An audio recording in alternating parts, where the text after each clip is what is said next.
तो अब आप लोग ये सोच रहे होंगे कि ये अंधेरा कहाँ पे है और ये जगह कौन सी है। तो मैं आपको बता दूं कि ये ददाऊ है और रेणुका जी के पास का एरिया। और यहाँ पे हम इसलिए जा रहे थे क्योंकि आज हम अपनी भाभी जी के घर जा रहे हैं, वो भी दिवाली के मेहमान। भाभी जी ने हमें बहुत प्यार से बुलाया। हमारे यहाँ एक रस्म होती है जिसमें हम दिवाली में, जो फर्स्ट दिवाली होती है भाभी जी की, उसमें हम भेंटने जाते हैं। मतलब लड़की की जो फर्स्ट दिवाली होती है उसमें हम दिवाली पे भेंटने जाते हैं। भेंटने मतलब कि खेल पताशे लेके और उनको देते हैं। तो ये हमारे यहाँ रस्म है, वो आगे दिखाऊंगी मैं। लेकिन ये हम सब तैयार हुए थे तो ये उस वहाँ की फ़ोटोज़ हैं। लेकिन गलती मुझसे ये हुई कि मैं ये बात भूल गई कि मैं एक व्लॉगर हूँ, मेरा यूट्यूब चैनल भी है और मुझे व्लॉग बनाना था।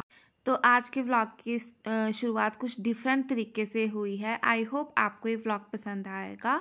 तो स्वागत है आपका मेरे यूट्यूब चैनल में। और ये हम पहुँचने, जैसे ही हम वहाँ पहुँचे, हमने एक बम फाड़ा मतलब कि दिवाली के पटाखे चलाए।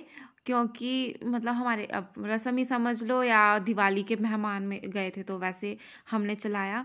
तो हम सारे लोग बैठ गए थे और भाभी जी के पापा जी हमसे मिलने आए।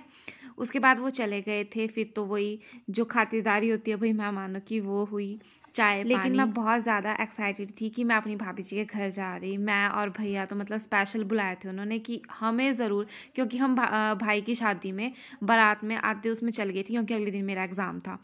और इस दिन स्पेशल बात ये थी कि बंटी भैया का बर्थडे था और हमने केक वगैरह कुछ नहीं लाया था, लेकिन वहाँ मिठाई का डब्बा था। और भाभी जी ने कहा कि भाई नहीं भाई ये काटो, बर्थडे तो बर्थडे होता है, बर्थडे की तरह सेलिब्रेट करना चाहिए। मैं कहा ठीक है। बस फिर हमने उस मतलब कि भाभी जो ने कैंडल लगवाई उसमें और फिर वो काटा। मतलब बहुत इंटरेस्टिंग था, हमने बहुत मज़े किए। जितने भी बच्चे थे एक कमरे में आ गए थे हम। बस फिर बंटी भैया ने केक कटिंग करी, फ़ोन में गाने भी चलाए थे, लेकिन मुझे वो साउंड म्यूट करनी पड़ी क्योंकि फिर इसमें कॉपीराइट का क्लेम आ जाता नहीं तो यहाँ पे सब थे, भाभी जी के भाई, उनकी मम्मा और उनकी मामी जी, दादी जी, बहनें और भी थे, मतलब बाकी हम थे। तो बर्थडे बहुत अच्छा रहा। शायद बंटी भैया को ये बर्थडे यादगार रहेगा क्योंकि उनके लिए तो यादगार ही रहने वाला है, क्योंकि उनकी दिवाली की मेहमानी वाले दिन उनका बर्थडे था भाई। तो ये था कि हम वहाँ भेंटने गए थे, तो वो आगे दिखाऊंगी मैं आपको कि वो कैसा होता। नहीं, आपको ऐसे समझ नहीं आएगा। मतलब जिनका तो हमारे जैसा कल्चर उनको तो आ जाएगा, लेकिन जो कोई और देखेगा मेरा व्लॉग उनको समझ नहीं आएगा। तो उनके लिए है कि वो कैसा होता है वो आगे दिखाऊंगी। तब तक आप बर्थडे इंजॉय करो। साल भर में सबसे प्यारा होता है एक दिन, 100 दुआएं दे रहा दिल तुमको आज के दिन। I wish you happy happy birthday, happy birthday, happy happy birthday to you. I wish you happy happy birthday, happy birthday, happy happy birthday to you. I wish you happy happy birthday, happy birthday, happy happy birthday to you. तो ये है वो main कार्य जिसके लिए हम यहाँ आए थे। अब मैं बताती हूँ आपको ये क्या चीज़ है।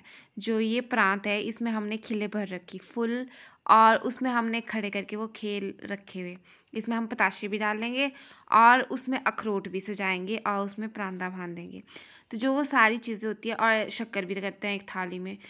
और इन सब से फिर माथा टेकते हैं वो अपने सास ससुर को, जो हमारे बंटी भैया के बने हैं उनको माथा टेकते हैं। तो मतलब ये हमारे इधर कल्चर है ये। तो और जो ये बीच में येलो येलो दिख रहा है ना, इसको बजूरी बोलते हैं और इसको भी रखते हैं इसमें। अब पता नहीं क्यों रखते हैं वो मुझे नहीं पता। और फिर इन सब में परांदा बांध के और फिर वो करते हैं। तो वो भी आपको नेक्स्ट आगे दिखाते हैं भी होगा जो। बाकी हमारे साथ पापा जी, मतलब हमारे साथ नहीं, हम इनके साथ गए थे। पापा जी, एक फूफा जी, एक मामा जी और हमारे अंकल जी, इतने लोग थे हम। बंटी भैया तो थे ही थे, मैं और कोशी भैया, इतने लोग गए थे हम। तो ये सब कुछ तैयार हो गया था। तो जो ये मुड़ा रखा हुआ आगे, ये भाभी जी अपनी मम्मी को देते हैं और बाकी ऐसा तो शायद कपड़े वगैरह होते हैं वो हम भाभी जी को देते हैं। तो ये रिवाज हैं हमारे यहाँ के। और मैंने ये फर्स्ट टाइम देखा कि ऐसे ऐसे करते हैं दिवाली के जब, क्योंकि बचपन से ये तो सुना था कि भाई हाँ दिवाली के परौने जा रहे, वो जा रहे, वो जा रहे, लेकिन ये नहीं था पता कि फिर वहाँ क्या क्या होता है। तो यहाँ पे इनके भी गेस्ट आए हुए थे इनके घर में, इन्होंने भी बुलाया था अपने घर में लोगों को। तो बस उसके बाद ये रस्म स्टार्ट हो गई थी। ये भाभी जी ने मूड़ा अपनी मम्मा को दिया था। ये हमारी भाभी जी की मम्मी जी हैं, तो उनको ये मूड़ा दिया था। और ये बड़े अंकल जी ने भाभी जी को दिए थे, मतलब कपड़े थे शायद, तो ये इन्होंने भाभी जी को दिए। उसके बाद ये हमारे बंटी भैया, अब ये मेन चीज़ है जो ये भेंटने का है। तो ये जो प्रांत होती है ये अपने ससुर के जैसे माथा टेकते हैं इससे। अब जैसे इनके ससुर जी हैं तो इनको माथा टेका, तो फिर ये प्रांत अब इनको वापस देंगे, ये जो खेल पताशे जो भी है ये। इसके बाद फिर ये इसी प्रांत से अपने जैसे ताया जी हो गए, चाचा जी, तो उनको भी माथा टेकेंगे। और ऐसा ही सेम शक्कर से सासू जी को माथा टेकेंगे बंटी भैया अपने, और फिर सासू जी के साथ जो उनकी दरानी जेठानी होंगे तो उनको भी माथा टेकेंगे। तो ऐसा रिवाज है ये। उसके बाद भाभी जी की मम्मी जी ने शक्कर सबको बांटी और हमने शक्कर खाई। बाकी उसके बाद हमने खाना खाया, और खाना खाने के बाद हम अपने घर की ओर निकल गए थे रात को ही। लेकिन हमने भाभी जी के घर बहुत ज़्यादा मज़े किए। बाकी मिलते हैं आपसे अगले व्लॉग में, तब तक के लिए बाय बाय।